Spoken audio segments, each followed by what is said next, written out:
아멘. 은혜로 찬양 감사드립니다. 할렐루야. 우리 양옆으로 인사하겠습니다. 더 사랑합니다. 더 사랑합니다.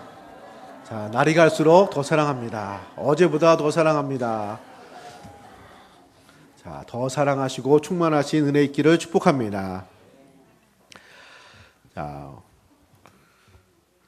미국에 그 라이언 화이트 법이라고 있다고 합니다. 라이언 화이트 법. 뭐 그렇다고 합니다. 안 살아봐서 그 내용은 잘 모르는데, 자, 이 법은 그 AIDS 에이즈 환자를 이렇게 국가가 감당하고 또 돌보고 이런 그 법입니다. 자, 이 라이언 화이트 법이 생긴 것은 자, 라이언 화이트라는 사람을 통해서 생겨난 것입니다. 자, 이 사람은 어렸을 적에 13살 때 혈우병을 앓아서 쉽지 않은 병이었습니다. 그래서 이제 수술을 받았는데, 수술을 받다가 수술을 하면 수혈해야 되잖아요. 근데 수혈하는 과정에서 이 에이즈 균이 감염이 됐습니다.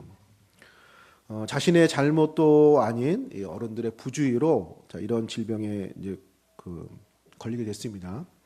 자, 그런데 그러면 좀 원망스러울 수 있죠. 자, 우리나라도 비슷한 예가 간혹 생기는 경우가 있었습니다. 전에도. 근데 이것을 이 친구가 세상을 원망하고 어른들을 원망하고 그러지 않고 그 병과 싸우면서 씩씩하게 이 일을 감당을 했습니다. 그래서 이 모습이 이제 알려지게 되고 이제 뉴스 미디어를 타게 되니까 여러 사람들이 이제 격려를 하는 거죠. 어려움을 겪었는데 그것도 불구하고 낙심하지 않고, 그래서 당시에 대통령이었던 레이건 대통령, 또 지금 대통령이 된 뭐 도널드 트럼프, 또 마이클 잭슨 유명 인사들 찾아와 가지고 막 격려하고 이렇게 좀 어쨌든 유명해지는 이런 기회가 되었습니다. 그리고 이렇게 이제 자신의 실수가 아니라 어른들의 실수로 걸렸음에도 불구하고 끝까지 그 병과 싸우다가 이제 5년 후에 생을 마감하게 됩니다. 그래서 이것을 계기로 해서 이 라이언 화이트 이 친구의 이름을 따가지고 이 에이즈 환자를, 그 전까지는 자기 잘못이고 자기 행실에 따라 생긴 이런 병이라고 굉장히 좀 국가가 손을 놓았던 상황에서 이 라이언 화이트 법이 생기는 그런 기회가 되었습니다. 자, 그런데 이 친구가 죽기 직전에 아버님과 한 대화가 크리스천 잡지에 실린 내용이 있습니다. 내용은 이렇습니다. 그 소년이 죽기 직전에 아버지와 마지막 나눈 대화 내용입니다. 아버지가 이제 아들한테 얘기를 합니다. 아들아, 미안하다. 이제는 내게 아무것도 해줄 것이 없구나. 이 아빠가 더 이상 어떤 선물도 줄 수 없음을 용서해다오. 자, 아들이 대답을 합니다. 아빠, 전 지금까지 많은 선물을 받았지만, 여러 사람들이 와서 막 격려한다고 선물 많이 줬어요. 많은 선물을 받았지만 아무도 아빠와 같이 선물을 준 사람이 없었습니다. 아빠는 저에게 죽어서도 천국에 갈 수 있는 믿음을 선물로 주셨잖아요. 바로 예수님을 소개해 주셨어요. 아빠 때문에 교회에 나가고 예수님을 믿고 영생을 선물로 얻었는 걸요. 세상에 이보다 더 위대한 선물은 없을 거예요. 할렐루야. 그리고 생을 마감했습니다. 자, 이 소년이 희망을 갖고 끝까지 이 질병과 싸울 수 있는 그 힘이 여기서 나온 것이죠. 자, 우리도 동일하게 이 땅의 최고의 선물은 우리에게 영생을 주시고 구원을 주시기 위해서 이 땅에 오신 예수 그리스도께서 우리에게 주신 구원의 선물이 되는 줄로 믿습니다. 우리 12월 또 성탄절을 맞이해 가지고 이런 구원의 감사와 또 기쁨과 소망이 넘치는 귀한 성탄절 맞이하시는 우리 성도님들 되시기를 축복합니다. 자, 오늘 말씀은 문제 해결의 원리라는 제목으로 말씀을 나누고자 합니다. 문제 해결의 원리. 자, 시편 119편에 고난당하는 것이 내게 유익이라 이로 말미암아 주의 율례를 배우게 되었나이다 라는 말씀이 있습니다. 삶의 어떤 어려움이나 문제를 통해서 하나님을 배우고 하나님 말씀을 더 알게 되었습니다 라는 고백입니다. 자, 우리들도 우리가 성장하고 뭔가 만들어지고 변화되는 데 있어서 어떤 좋은 것도 영향을 끼치지만 때로는 어떤 문제나 고민이나 어려움을 통해서 배우고 성장하는 때가 많이 있습니다. 그래서 젊어서 하는 고생은 뭐 한다고 하죠? 사서도 한다고 그러죠. 물론 남의 얘기니까 쉽게 얘기하지 당사자는 물론 힘들게 하겠지만 어쨌든 분명히 그런 성격이 있는 것을 우리가 경험적으로 알고 있습니다. 마치 그런 것처럼 오늘 바울도 우리 신앙생활도 마찬가지라는 것입니다. 우리들의 문제와 어려움을 통해서 그 속에서 더 우리는 하나님의 역사, 하나님의 은혜를 더 알게 되고 체험하게 된다는 내용입니다. 자, 오늘 말씀을 통해서 바울이 그 초대교회에 있었던 문제를 가지고 깨달았던 하나님께서 우리에게 은혜를 주시는 신앙의 원리, 문제 해결의 원리 이런 것들을 발견하시고 또 삶 속에서 적용하시고 또 충만한 은혜를 경험하시는 복된 시간 되시기를 축복합니다. 자, 그럼 바울이 겪었던 초대교회의 문제는 무엇인가요? 자, 9장에서 로마서 9장에서 11장의 주 배경이 되는 내용은 유대인과 이방인의 문제였습니다. 자, 지금 3주간 이 부분을 전하기 때문에 들어보셨을 것입니다. 처음에는 예수님의 12제자가 복음을 전했습니다. 어디서 복음을 전했죠? 이스라엘에서 전했습니다. 그래서 예루살렘에 막 3,000명, 5,000명 막 회개하고 돌아오면서 큰 교회가 세워졌습니다. 그래서 처음에 초대교회를 이룬 멤버는 주로 유대 기독교인이었습니다. 그러니까 이스라엘 사람이면서 예수를 믿어 교회의 성도가 된 것입니다. 자, 유대인들만 있을 때는 문제가 없었습니다. 그런데 복음이 날로 확산되어서 바울을 통해서 이제 이스라엘뿐만 아니라 로마 또 아시아 제국 곳곳에 교회가 세워지기 시작했습니다. 그러면 제국 곳곳에 세워진 교회는 처음에 흩어져 있던 유대인들이 들어와서 교회의 구성원을 이렇게 이루었다면은 시간이 지나면서 이방인들이 더 많이 들어오기 시작했습니다. 그러면서 문제가 생긴 거예요. 유대인들이 생각하기에는 예수를 믿고 하나님 백성이 되는 것을 받아들이고 그렇게 믿는데 뭔가 좀 이게 서운한 거예요. 유대인들은 장구한 구약의 역사가 있습니다. 아브라함의 조상이에요. 수많은 이런 어려움과 환난을 겪고 여기까지 온 거예요. 그러면서 자신들이 이렇게 지켰던 많은 전통들이 있습니다. 구약의 절기, 할례, 어떤 정결 예식 이런 것들을 갖고 있거든요. 자, 그런 것들을 예수 믿어도 이제 유대인들의 어떤 전통이기 때문에 이걸 지켜 나가는데 아무 이렇게 문제가 되지 않았습니다.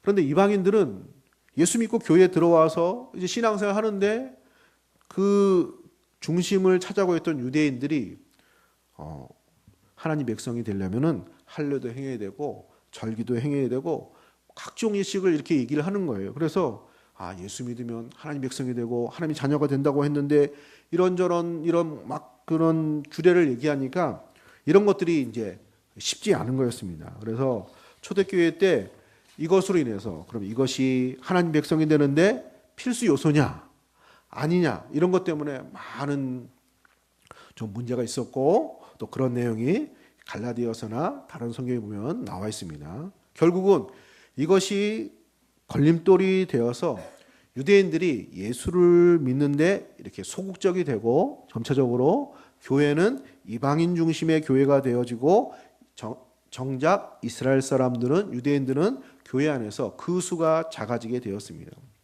바울이 이거에 대해서 너무 안타까운 것입니다. 자기가 이방인에게 복음을 전한 이방인의 사도가 본인인데 정작 동족은 가족은 친척들은 이스라엘 민족들은 예수를 믿지 않기 시작한 겁니다.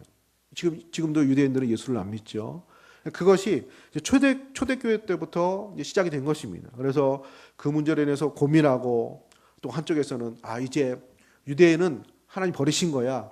이스라엘 사람들은 하나님 버리신 거야. 이제 하나님의 이런 촛대는 이방인에게로 온 거야. 이렇게 생각하면서 유대인들에 대한 반감을 갖기까지 시작을 했습니다. 여기에 대해서 바울이 그럴 수 없다는 것입니다. 하나님은 어느 민족을 차별하지 않고 복음은 차별이 없는 것이기 때문에 유대인이나 이방인이나 다 같이 예수 믿고 한 백성이 되기를 원하시기 때문에 이방인에게 소망이 있는 것처럼 유대인에게도 소망이 있고 유대인에게 소망이 있는 것처럼 이방인에게도 소망이 있다는 것입니다. 그러면서 이 가운데 이런 문제를 통해서 이 문제를 다루시는 하나님의 섭리, 또 이 문제를 또 해결해 가시는 하나님의 또 역사를 바울이 생각하게 된 것입니다.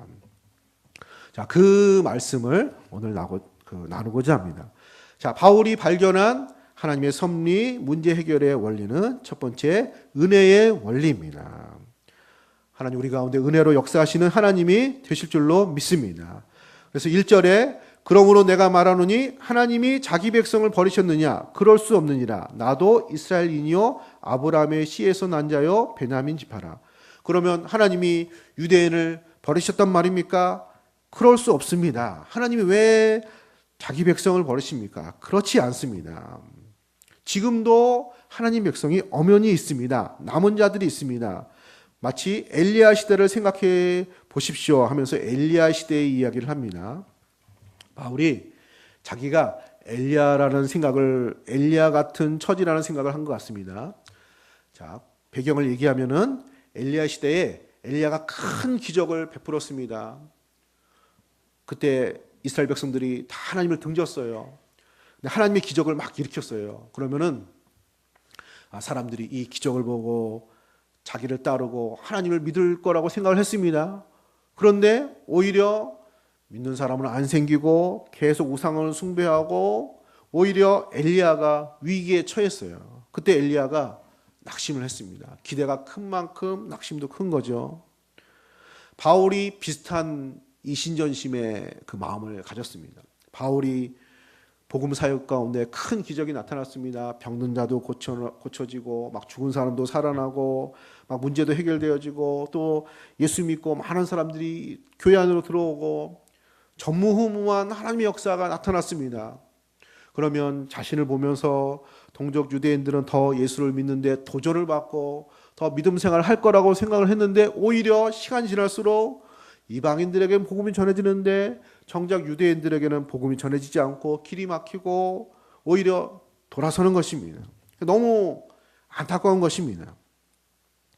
자, 그때 엘리야 시대에 하나님께서 말씀을 주신 것처럼 오늘 바울에게도 그런 말씀을 주셨다는 것입니다.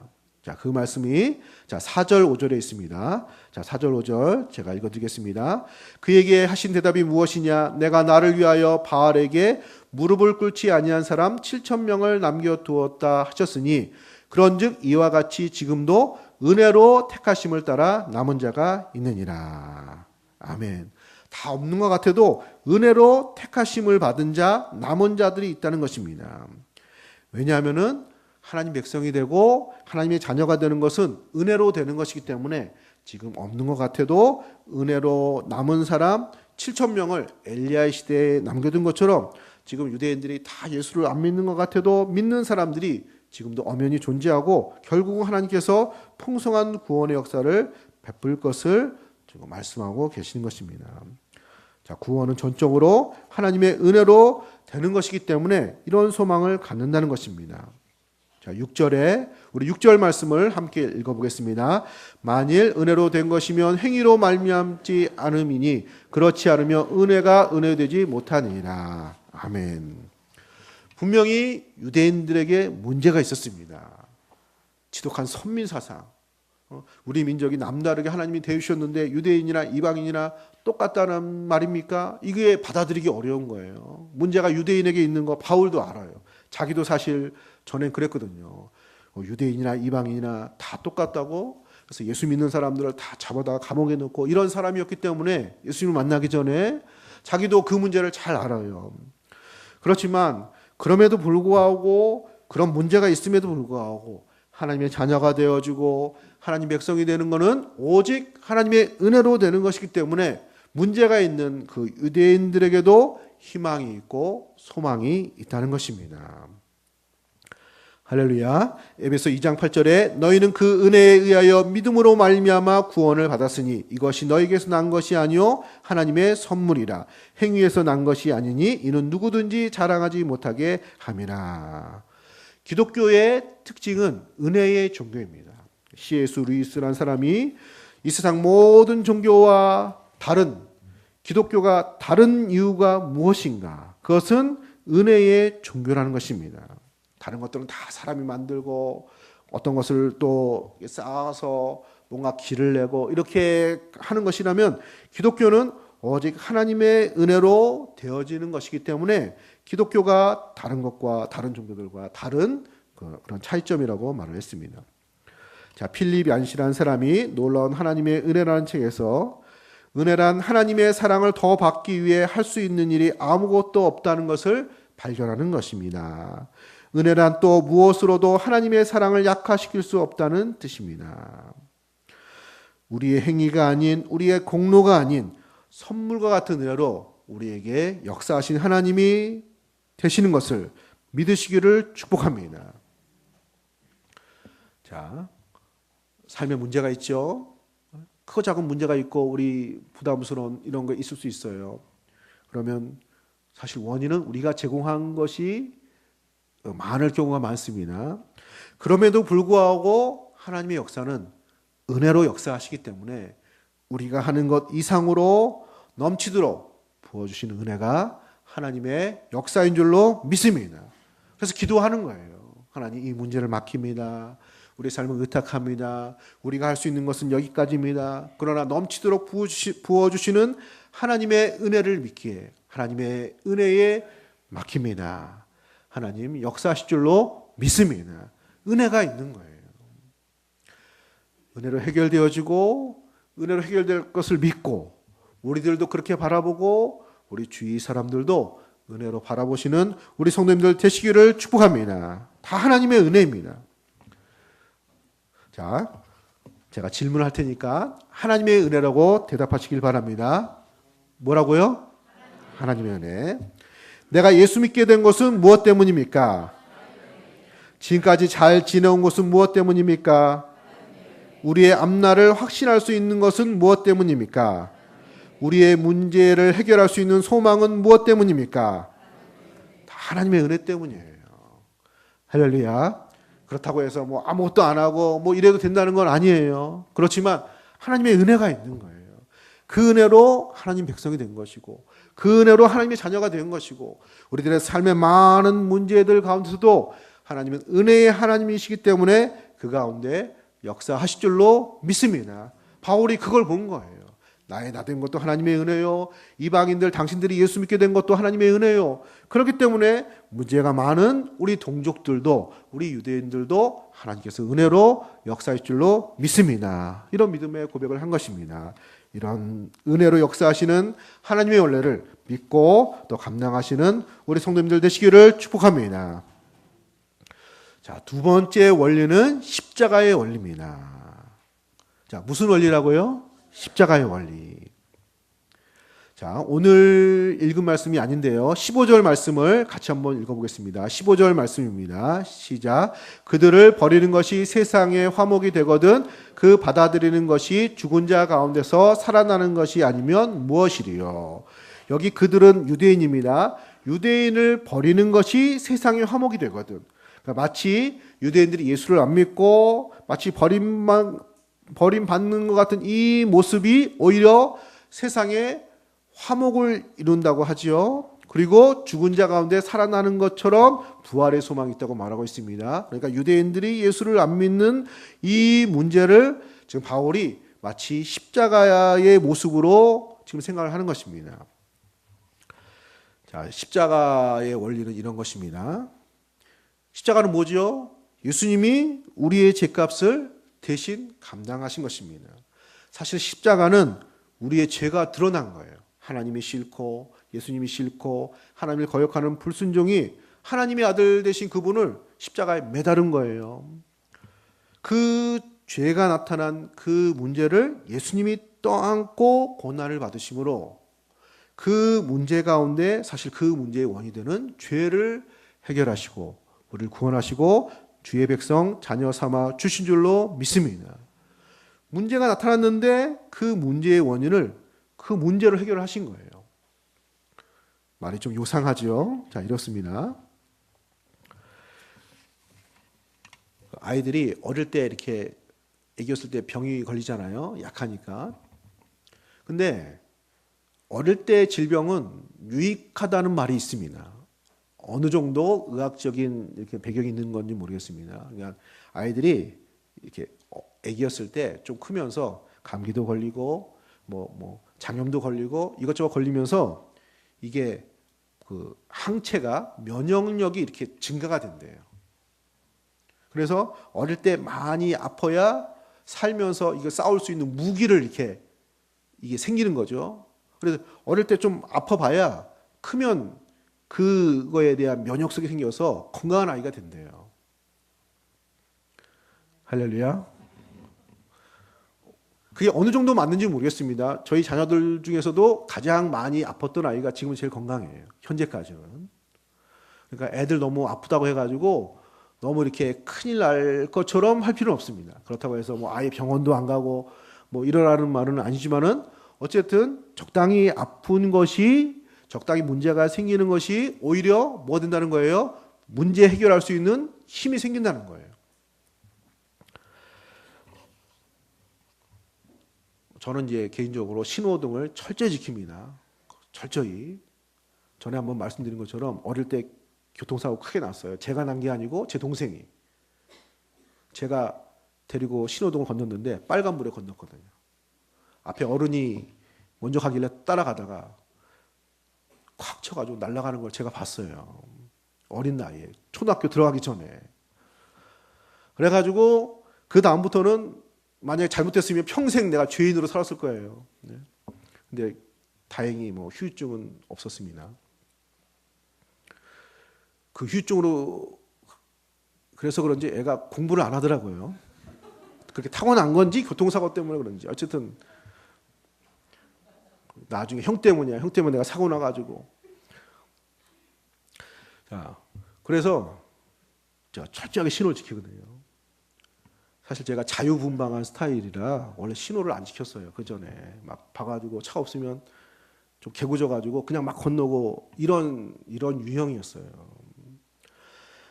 생각하기에 만약에 그때 사고가 안 났으면 더 큰 사고를 났을지도 모릅니다. 이제 그럴 일은 없어요. 아무도 없어도 신호는 철저히 지켜요. 자, 중독자를 치료하는 이런 사역자분들이 있습니다. 자, 뭔가에 중독이 되신 분들은 이게 일반적인 권면으로는 이게 치료가 잘 되지 않습니다. 듣지 않아요. 그래서 충격요법이라고 해가지고 문제가 생겨나야 이거를 끊느냐 마느냐 이 마음이 생기는 거예요. 건강이 나빠진다든지 가정이 막 망가진다든지 그것 때문에 큰 손해를 본다든지 이래야 이제 이거 하면 안 되겠다라는 마음이 드는 거예요. 그리고 사실 그것 때문에 이제 그 중독으로 가다가 멈춘다고 합니다. 그게.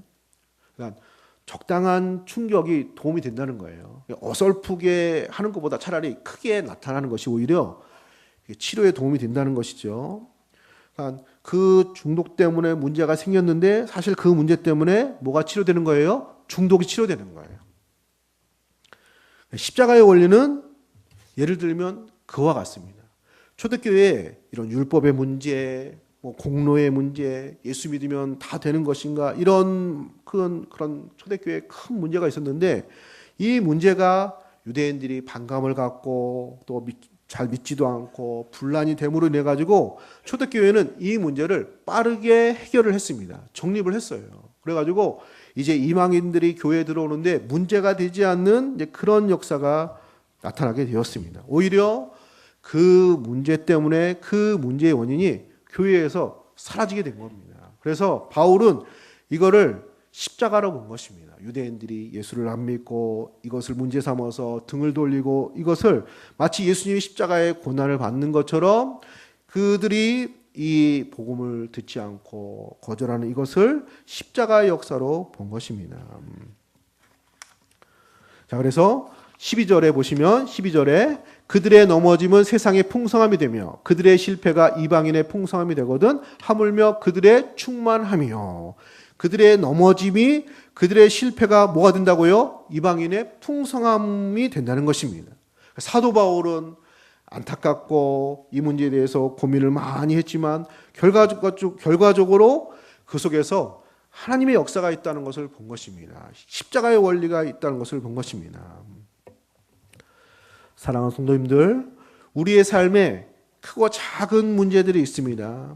그리고 그 문제들은 어느 정도 우리에게 피해를 주고 어려움을 주기도 합니다. 그리고 그 원인은 사실 우리가 제공한 것일 수 있습니다. 물론 아닐 수도 있습니다. 그러나 중요한 것은 하나님의 은혜로운 역사는 그것이 우리로 말미암아 생긴 문제라고 할지라도 그것을 마치 십자가와 같이 십자가를 통해서 부활의 역사가 나타난 것처럼 그 문제를 통해서 우리 삶을 새롭게 하시고 온전케 하시고 치료하시고 풍성케 하시는 십자가의 원리가 나타나게 될 줄로 믿습니다. 그래서 고난받는 것도 내게 유익함이라 말할 수 있는 거예요. 때로는 고난이고 때로는 문제고 연약함이고 나의 실수이고 잘못일 수 있지만 그러나 하나님의 선하심 섭리 안에서는 그 문제까지도 우리의 삶을 고치고 새롭게 하시는 은혜로운 역사로 오늘 우리에게 주실 줄로 믿습니다. 그래서 소망이 있는 거예요. 그래서 바울이 소망을 가진 것입니다. 그래서 우리들 개인적으로 어떤 연약함이 있죠. 또 해결해야 될 이런 것들이 있죠. 기도 제목이 있죠. 우리가 그것을 가지고 낙심하지 않을 수 있는 것은 이것이 하나님의 손에 있을 때 그것은 우리들의 십자가가 되고 십자가의 원리가 작동하고 오히려 그것을 통해서 우리의 삶을 온전케 하시고 풍성케 하시는 부활의 역사가 나타나는 것처럼 참된 소망의 역사, 해결의 역사가 나타나게 될 줄로 믿습니다. 자, 문제 해결의 원리, 은혜의 원리로 역사합니다. 십자가의 원리로 역사합니다. 세 번째는 긍휼의 원리입니다.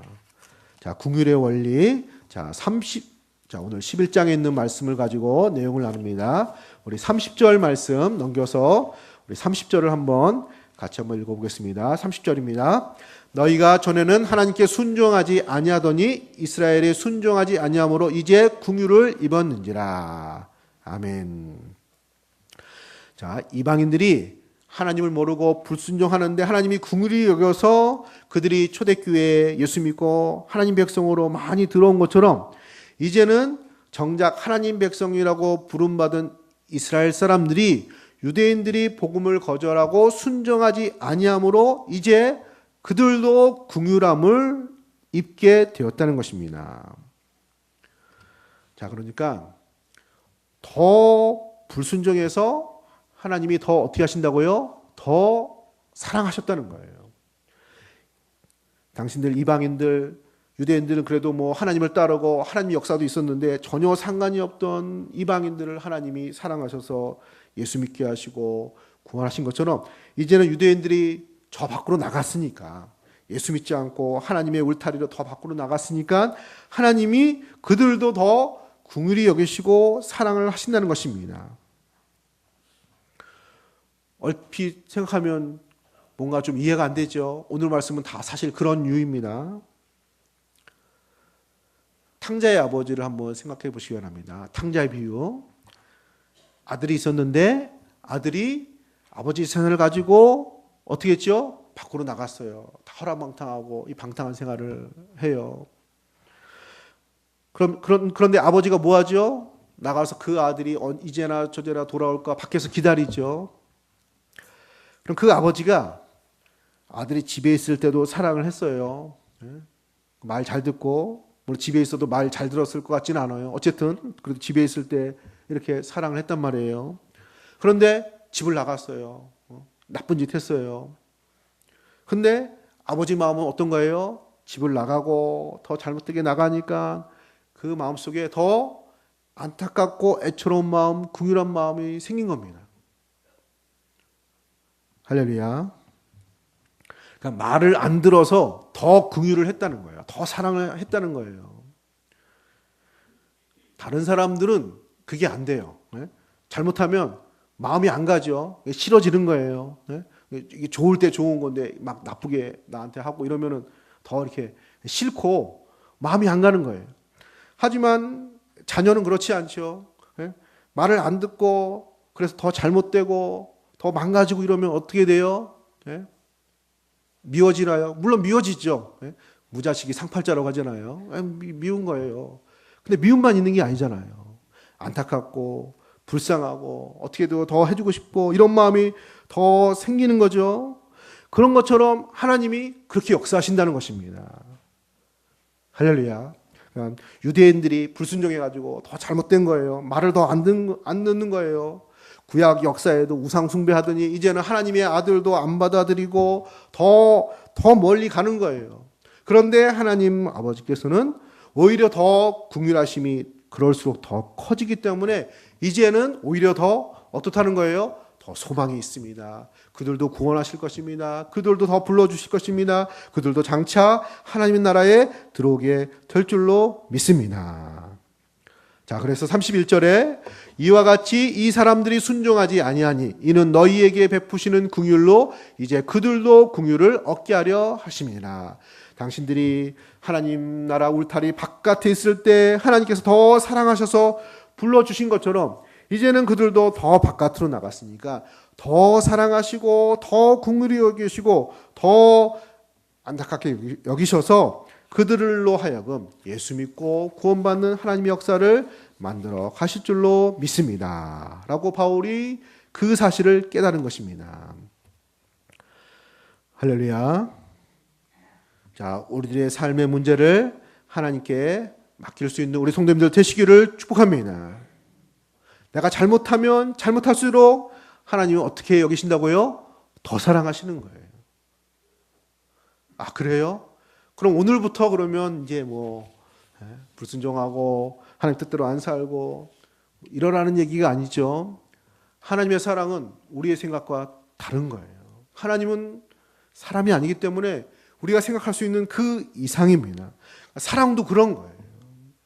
대놓고 잘못하고 그럼 대놓고 나쁜 짓 하고 이러자는 것이 아니라 그러면은 세상에서는 버림을 받고 그러면 세상에서는 사랑을 못 받고 그러면 세상에서는 은혜 못 받고 그러면 세상에서는 안 되는 것이지만은 하나님의 나라에서는 우리 하나님 아버지는 오히려 그럴수록 더 긍휼하심이 우리들의 모든 삶 가운데 풍성하게 나타나시는 하나님의 은혜가 오늘 우리 가운데 나타나게 되는 줄로 믿습니다.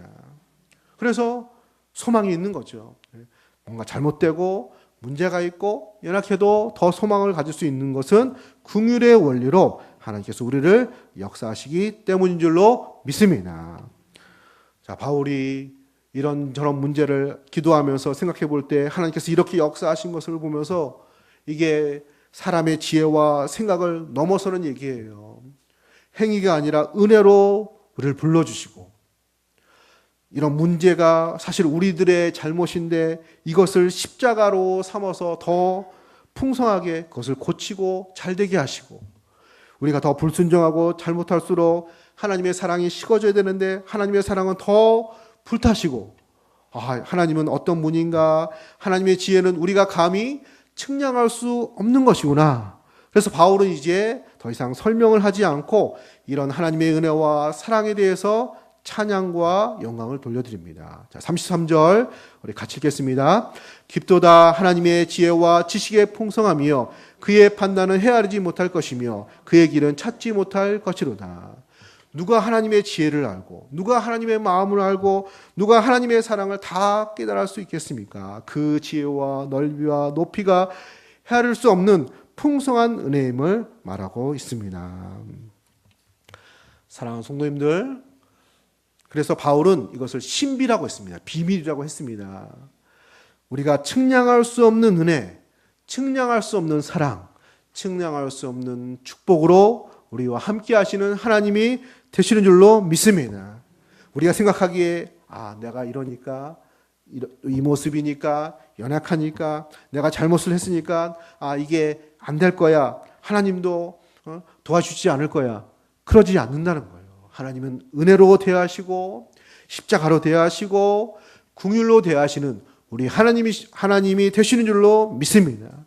그래서 어떤 상황 가운데서도 우리 낙심하지 않고 잘 될 수 있고 풍성해질 수 있고 하나님의 풍성한 역사가 끊이지 않는 복된 역사로 우리에게 축복하시는 하나님이 되신 줄로 믿습니다. 이런 은혜의 원리로 문제 해결의 원리로 늘 믿음으로 승리하시는 우리 성도님들 되시기를 예수님의 이름으로 기도합니다.